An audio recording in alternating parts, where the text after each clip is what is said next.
Accounts rules में क्या है कि हम लोग पढ़ेंगे इसमें गोल्डन रूल।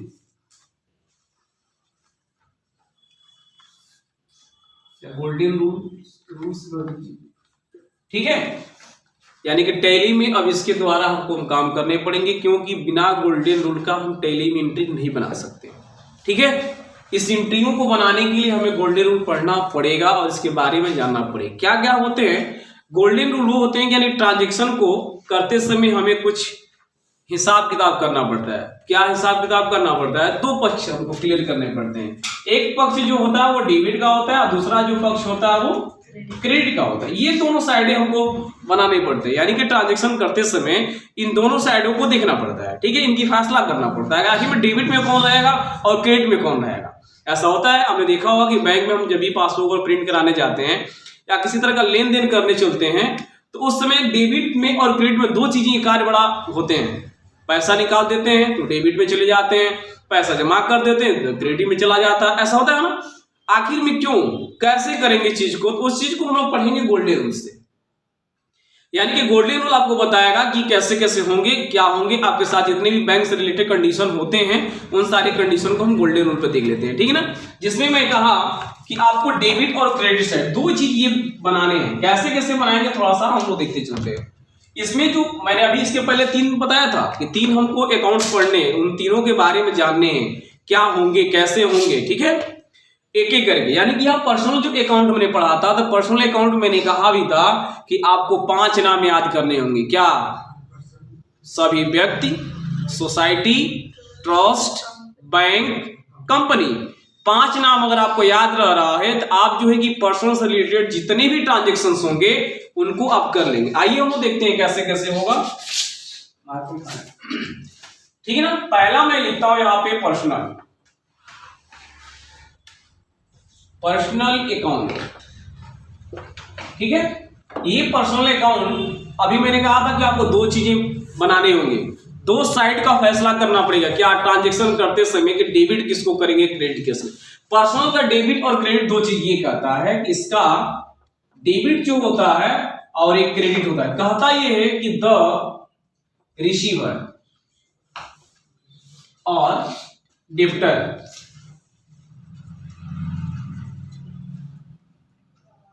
डेब्टर्स। ठीक है, और दूसरा कहता है द गिवर और क्रेडिटर। ये दो चीज।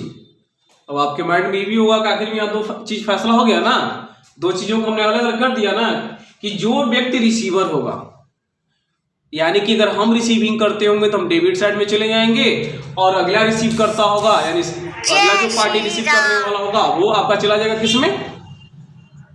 डेबिट में। जो व्यक्ति गिवर होगा यानी जो व्यक्ति देने वाला होगा उसको हम किस में करेंगे? क्रेडिट साइड में करेंगे।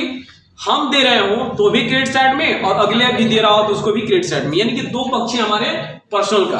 अभी मैंने कहा था किसी व्यक्ति के द्वारा, अभी हमें ट्रांजेक्शन से भी हम लोग करके समझेंगे कि क्या है। फिलहाल मैं अभी रूल लिख दे रहा हूं, उसके बाद एक एक ट्रांजेक्शन बनाऊंगा। ठीक है, किसी के साथ साथ हम लोग करते भी जाएं, ट्रांजेक्शन के भी काम कर लें, साथ साथ में करते चलें। चलिए देखते हैं। आइए हम लोग एक एक करके रूल भी देख लेते हैं, उसके बाद हम लोग आगे करके एक एक कर पढ़ते रहेंगे। जैसे मैं लिख रहा हूं यहाँ पे एग्जाम्पल में 2000 रुपए का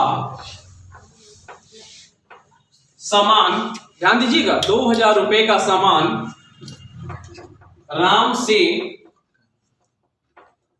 खरीदा। ठीक है, देखिए हिंदी में एक चीज ध्यान दीजिएगा, लिखेंगे तो हिंदी में ही, ट्रांजेक्शन बनाएंगे इंग्लिश में। क्यों?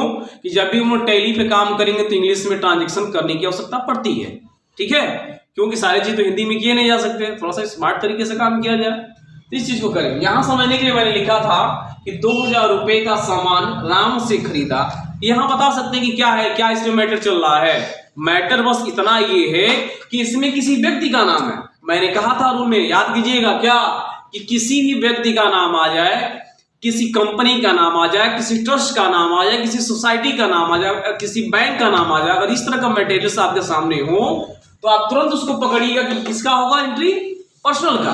अब इसमें बस हमको कुछ करना नहीं है, देखना बस ये है कि हमारे पास आ क्या रहा है और किसके द्वारा आ रहा है, बस ये चीज देखना हो क्या रहा है भाई। थोड़ा सा देखा जाए, यहां राम से कहा जा रहा है खरीदने की बात हो रही है, यानी कि ये वाला मैटर जिसके पास सामान जा रहा होगा वो रिसीवर बन जाएगा। चलिए करते क्या, हम यहां बाई परचेज कर लेंगे, बाई परचेज अकाउंट। एक चीज ध्यान दीजिएगा, मैं यहां डेबिट लिखता हूं, ठीक है। मैं अभी ये चीज बताऊंगा कि जहां बाई लगाएंगे वहां डेबिट मत लगाइएगा, जहां डेबिट होगा वहां बाई नहीं लगेगा, ठीक है। बस वो समझने के लिए कर सकते हैं, थोड़ा सा भाई अभी नया नया चीजें हैं तो थोड़ा समझना पड़ेगा। अब यहां मैंने क्या लिखा कि बाई परचेज अकाउंट डेबिट कितने का, 2000 रुपए का। ये तो एक साइड हमको मिल गया ना, यानी कि ये सामान हमारे पास क्या हो रहा है, रिसीव हो रहा है। और जो व्यक्ति रिसीव करेगा वही क्या होगा, डेबिट साइड में होगा। अब हमको ये चीज देखना है कि आखिर में गिवर कौन हो रहा है यहाँ पे, यानी क्या हो गया, राम से खरीदा, राम हमको देने वाला हो गया। अब करेंगे क्या कि यहां पे लिखेंगे टू राम्स अकाउंट। अब क्रेडिट नहीं लिखेंगे, ठीक है, क्रेडिट नहीं लिखना है। अभी मैंने कहा था कि जहां टू और बाई लगाइएगा वहां डेबिट क्रेडिट का इस्तेमाल कम कीजिएगा। ओनली अगर समझना हो समझने के लिए कर सकते हैं, सिस्टम पर ऐसा नहीं कर सकते आप, ठीक है। अब एक चीज ध्यान दीजिएगा, जब भी हम लोग अमाउंट जब लिखते हैं तो डेबिट वाले साइड जो है अमाउंट पहले लिख लेते हैं और क्रेडिट वाले साइड उसके जस्ट आगे लिखते हैं। सामने कोई एंट्री नहीं बनानी, अमाउंट को सामने आपको नहीं देना। क्या होगा भाई, यहाँ पे 2000 रुपया लिख दिया, यानी कि हमारा क्या हो गया, by purchase account debit 2000 to Ram's account credit 2000 रुपया। अब एक चीज और ध्यान दीजिएगा, फिर मैं समझा रहा हूं कि थोड़ा गौर से ध्यान दीजिएगा। यहां मैंने लिखा है 2000 रुपए का सामान राम से खरीदा, राम से ने खरीदने की बात हुई है, यानी कि जब आप किसी तरह का प्रोडक्ट खरीद के ले जाएंगे और घर पे हमको इसी चीज को अपने टैली वगैरह एंट्री करना हो तो कैसे करेंगे, सबसे बड़ी चीज ये है। तो बस हमको देखना ये कि सामान लेने वाले कौन थे, हम थे, देने वाला कौन था, दुकानदार था। बस वही तो काम यहां भी किया गया है। आपने खरीदा यानी कि परचेज किया, आपके पास सामान आए, आप रिसीवर हो गए यानी कि डेबिट में चले गए। देने वाला व्यक्ति का नाम यहां लिखा गया है, आप उसको किस में कर देंगे, क्रेडिट साइड में हो जाएगा ना, यानी कि वो देने यानी कि गिवर बन गया, वो देने वाला व्यक्ति बन गया। क्या कोई इस एंट्री में कोई दिक्कत है?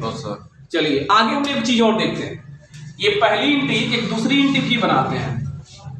जैसे मैं कहा है कि 2000 रुपए का सामान अब राम को बेचा, इस एंट्री को फिर देखते हैं हम लोग कि मान लीजिए मैं यहां कर दूं 2000 रुपए का सामान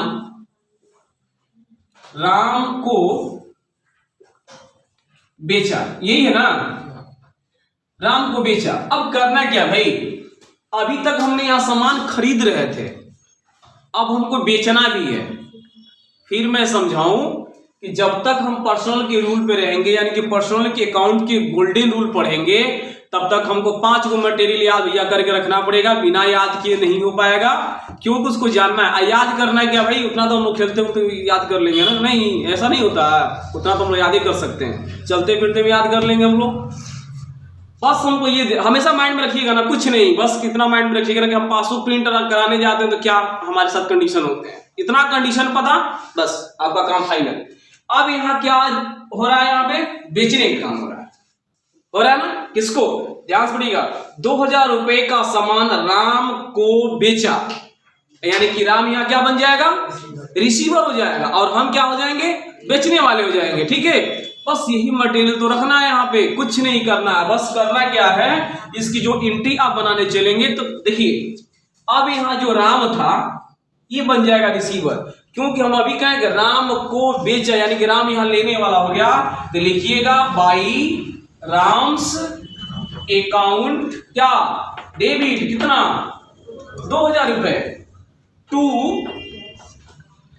अब सोचिएगा टू की बात क्या करें भाई, अब आपके माइंड में चल रहा होगा कि सर जी यहां तो लिखा गया है गिवर, देने वाला व्यक्ति है, हाँ भाई मैं भी कह रहा हूं देने वाला व्यक्ति है, और थोड़ा सा इसमें कुछ है मटेरियल है, बस ये है कि हम उसके साथ कंडीशन करके आ रहे हैं, ठीक है, यानी कि हम बेचने का काम कर रहे हैं। तो यहां लिखेंगे क्या, सेल्स अकाउंट क्रेडिट कितना, 2000 रुपया, यही तो था। हमने कंडीशन को अपनी बता दिया कि हमने राम को सामान बेचा, और राम अपना कंडीशन ये बता दिया कि राम रिसीवर हो गया। बस राम से अकाउंट डेबिट को, डेबिट पे देखो भाई रखे मैं रिसीवर। अभी मैंने कहा था कि जो चीज रिसीव, जो व्यक्ति रिसीव करता हो उसको रिसीवर में कर दीजिएगा, और जो व्यक्ति देने वाला होगा उसको क्रेडिट में कर दीजिएगा।